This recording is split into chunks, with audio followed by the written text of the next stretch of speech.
Okay, welcome to Returning Retro. I'm going to get started here. I've got my notes down in front of me, so if you see me looking down periodically, I do apologize for that. But I wanted to do an introduction episode to this thing that I'm working on called Returning Retro, why I'm doing it, where the idea came from. And so let's just dive right in.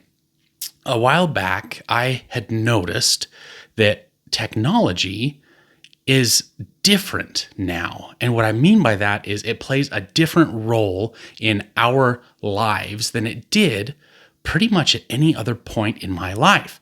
Thinking back on growing up in the late 90s, early 2000s, technology was exciting. It was new. It was always something coming around the corner that you didn't quite expect. And this applied to both hardware and software.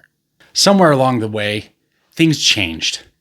Technology became less exciting and fun and something that you looked forward to. And I know there are still aspects of that are true today, but broadly speaking, it's just not the same. Technology now, in fact, I did a poll on the app formerly known as Twitter, X. I asked, is technology exciting and fun as compared to the 2000s, or is it more oppressive and anxiety-ridden? The majority of people said the latter. They feel like, broadly speaking, we live in an environment today where technology is viewed as something that is more oppressive and addicting compared to the way it was in, like I said, those early 2000s when I was a teenager, in which it was more fun, exciting, and you never quite knew what to expect, but in a positive way. So thinking about this, I thought, what can I do to sort of try to reclaim some of that lifestyle that I had earlier in my life?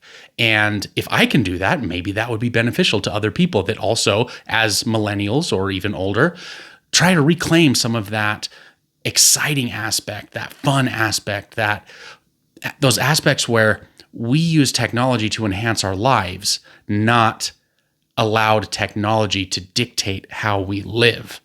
And so I thought maybe there's a way to return to that, and Returning Retro was born. So aside from being heavily influenced by my own experiences and observations, I read a book not that long ago called The Anxious Generation, and it started making a lot of connections in what I had observed or wondered about, or some theories I had, and the actual data behind it. And sure enough, a lot of the things that I had started wondering about were correct. How is this affecting kids nowadays especially compared to what I experienced growing up?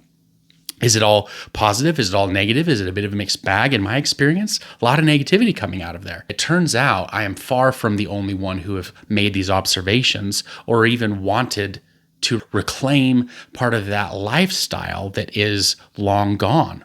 And so that's a very long-winded way of saying maybe there's something on my journey that I can contribute to others out there wanting to start the same journey, returning retro if they had experienced a similar past to my own, or for younger folks that weren't around during those late 90s, early 2000s, get away from that addicting, oppressive nature of consumer technology. And by that, mostly, I mean smartphones and social media. There are other aspects of it as well.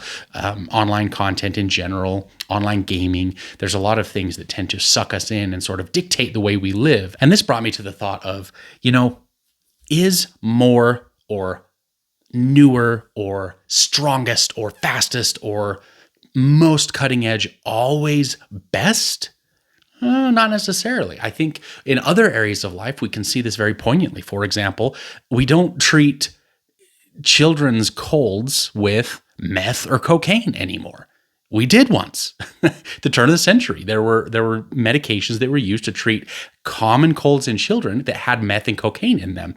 Now, that is a little bit of an extreme example, but I think that the same principle applies. Just because we can use a technological offering in our everyday life doesn't necessarily mean that we should. We didn't used to, and I feel like life was a little bit simpler and maybe even more productive than it is now with all of these advances in.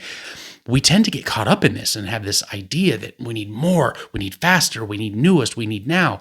I don't think we do, friends. I feel like we would all do well returning retro, using tech deliberately and intentionally instead of automatically, just because that's what we're supposed to do.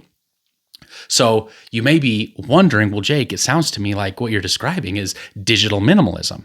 And I think to an extent that can be true for certain people. But the way I view it is returning retro is a mindset of digital deliberatism, as a friend of mine I was talking to the other day, digital intentionalism, using technology to your benefit and then stopping. Don't go any further than you need to.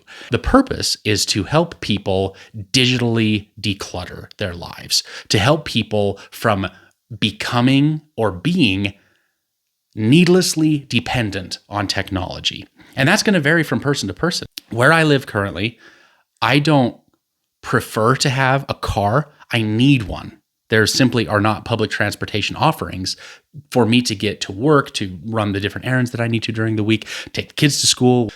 It's a non-negotiable for me. I have to have an automobile compared to people maybe that live in the city where public transportation is reliable, quick, relatively inexpensive. They may not need a car. So that would be something that would be kind of analogous to what I'm talking about here.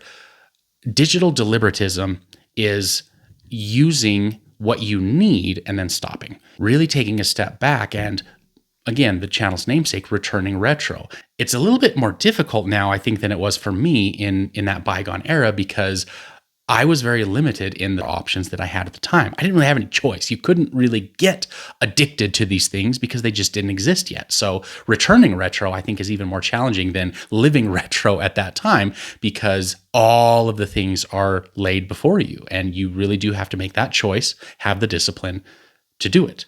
So coming back to the purpose of returning retro is to provide a means, maybe a community, maybe a collection of resources for people who are wanting to explore. I hear digital detox quite a bit. That's not really a term that I personally like. I think it can be useful, but I'm not talking about detoxing. I'm talking about finding ways to live your life in a different way, to develop good habits so that a digital detox doesn't become necessary from the start. So what can you expect from returning retro? Well, I'll do some device reviews, probably some book reviews. I already mentioned The Anxious Generation, but I also want to do some interviews with other people in the space, people that are realizing, hey, a digitally minimal approach to life, or as I prefer, a digitally deliberate approach to life can kind of have some advantages. The world that I grew up in is gone. It's long gone. It's not coming back. However, through returning retro, I really would like to grab just this one little piece and try and bring it back for my kids, for your kids, to have the option. I am a dad, and this is something that I think about a lot. Returning retro is my attempt to try and claw back that one aspect of using tech deliberately, using it to enhance your life, as opposed to allowing your life to be controlled by it. And I hope you will join me in returning retro.